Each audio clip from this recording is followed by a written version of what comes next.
Are your expectations ruining your communication in your marriage?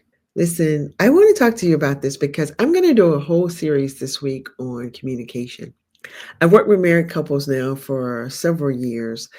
Actually, there was a time when I was working with a couple that I had decided I wasn't going to work with couples anymore because I found that when couples come to coaching historically, hopefully things are better, but when couples come to relationship couple coaching and say they want help. What it seems to me that what they want is someone to be on their side about their being right and their spouse being wrong. And when I encountered that with one couple who just refused to do self reflection, for a while I just said, you know what, I'm not coaching couples anymore. I am back now to coaching couples. So, if that's something or an area you think you need help in, feel free to reach out. But like I said, all this week, we're going to talk about communication in marriages because if you ask most couples what is their biggest challenge in marriage, they will tell you communication. Now, I realized and have learned through my studies, through dealing with people, and even in my personal relationship, that the reason we struggle to communicate is so many things. One is because of our own emotional history that we bring into every conversation that we are not even aware of this there. Two is certainly these expectations, and that's what I want to talk to you about today, is how your expectations could be ruining the way you're communicating. And the reason that plays a part is because our expectations are based on an outcome that we're trying to have that maybe we're not effectively communicating. When the truth of the matter is, what it is that we're trying to get is usually attached to an emotional need. And without that understanding, we will enforce and fight for these expectations that too many times go undiscussed. So, how many times have you had an expectation? An expectation is just a belief about how things should be. How many times have you had this expectation of your spouse and you never really communicated to them because we have this belief or this idea that they should know? See, the truth of the matter is, many of us think because of the way we were raised or the way we were taught to do something, that our spouse should know these things too. But shoulds will absolutely ruin your marriage. Shoulds being, well, you should know, you should do things this way. You should X, Y, and Z, right? So we hold our spouses hostage to these should beliefs that we have when we've never had the conversation. I remember growing up being taught that, and this is just an example of how different people can be. I remember growing up being taught that when the person who enters the room is supposed to say hello. Okay. And so I always grew up when I would enter into a space, enter into someone's house, enter into a room in an office, I would say hello to people. Because I grew up believing this and being taught this, I thought this was a universal rule. And so when I was working in the workforce for years and had my own office or just being in an office environment space, when people will walk into a space like maybe a cafeteria at my job and they wouldn't say hello, I would build all of these negative thoughts about them in my head. Wow, they're rude. Um, who do they think they are? Why don't they speak? This is not a kind person. So I had this expectation that they supposed to speak because my rule was when you walk into a room, you're supposed to be the person to say hello. Well, interesting enough, I had this conversation with a coworker one day, and they were taught the very opposite. They were taught that when a person enter the room, the person in the room was supposed to greet them to make them feel welcome. Now imagine that. Here we are taught two different things that we both thought were universal, but we had different expectations of that thing. How often is that happening in your marriage? How often have you been taught a thing and you believe it to be foundational, universal, concrete. And because it has worked for you and your family for years, you enter into the marriage with this thought or belief. And so you assume that your spouse knows this too. And maybe you've said it, but you haven't clearly communicated it. Or you just assume it. And so instead of asking, Hey, how did you all, I don't know, do something as simple as wash the dishes at your house? Did you wash the pots and pans first or the silverware and glasses first? You assume maybe that everyone's supposed to wash the glasses first. That's how I was brought up, right? You assume that once you run one thing of dishwater, you wash all the dishes in that water. And so therefore, you create this whole belief around this is how it's supposed to be done. And so when your spouse don't do it the way you do it. Now, instead of communicating, hey, asking the question, why do you do it that way? Or how did you learn how to do this?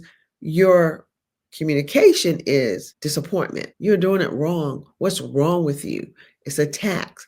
And so, do you see how now communication begins to affect the marriage in a negative way? Because all your spouse can hear is everything they do wrong. When what you're trying to communicate without clearly explaining it is that you have a quote unquote right way of doing something that you thought was universal. And it's not. It's not.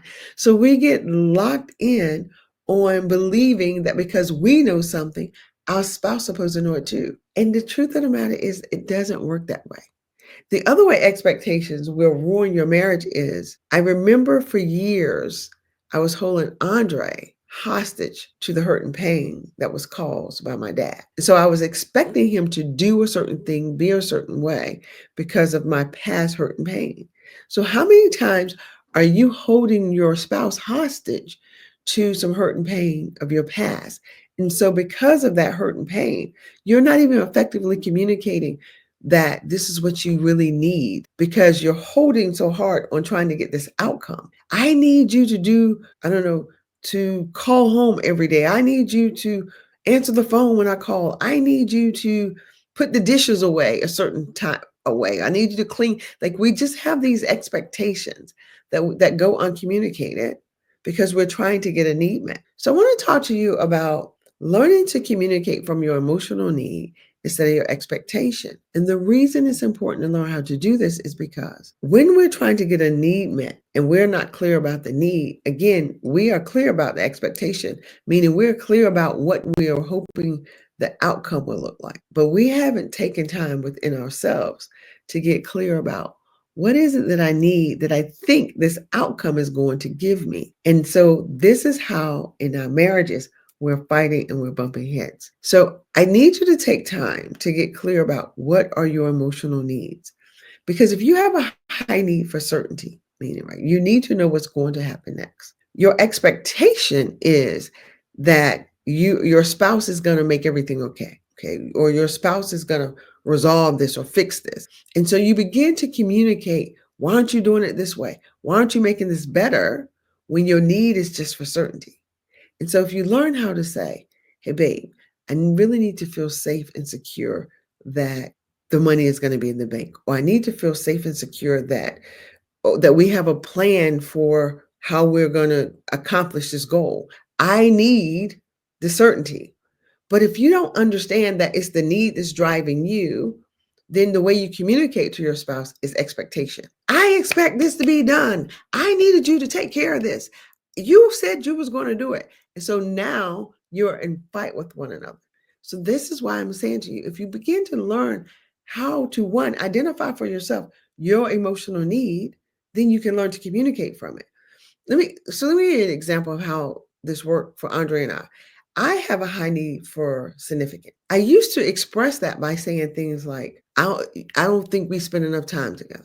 You don't ever spend enough time with me. My husband would hear, I don't spend time with you. We just went to the movie the other day. We just hung out. We just had dinner. So he's now combative because he's like, what do you mean I don't spend time with you? When I learned that I thought, again, my expectation was if we spent time, I would feel significant. I didn't have that language historically. And so even though we were spending time at the movies, how is sitting watching a movie making me feel important to my husband? It's not. So I'm expressing, again, communicating, you don't spend time. What I needed was to feel significant.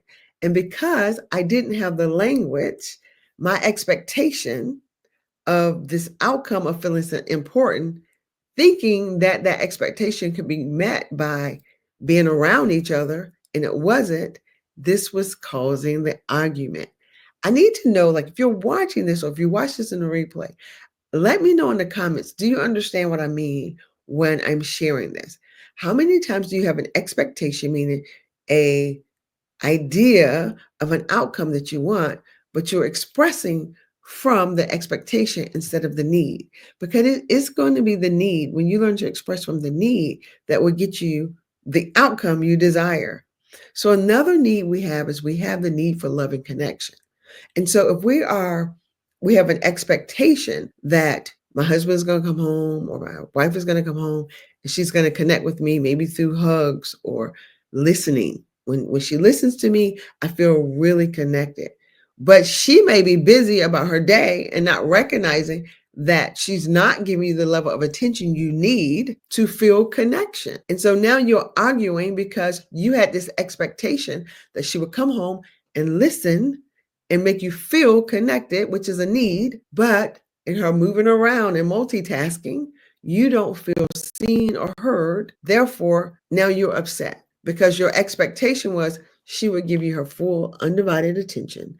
And it was never expressed that, hey, babe, I need you to slow down a minute because I really need to connect with you. So, and the way I feel or feel connection is to have your attention and that you're listening. That's internal work that we have to do. And many of us aren't willing to invest in that level of work for ourselves to learn, how do I feel most connected to you? How do I feel heard?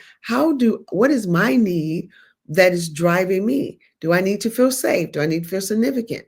Do I need variety? Do I need to feel like a contributor? When you begin to get clear about what it is you need, you can begin to communicate with your spouse from the clarity of the emotional need using your words instead of projecting expectations trying to get the need met. Listen, if you want help with this, this is what I do.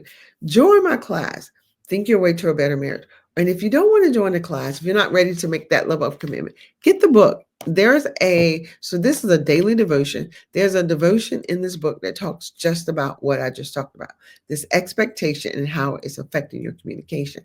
So you can go to my website, verythoughtfullife.com, and get the book, and I'll mail it out to you. I even sign it for you if you order it from me. Can you get the book from Amazon? Yes. But if you order it from Amazon, you won't get a signed copy.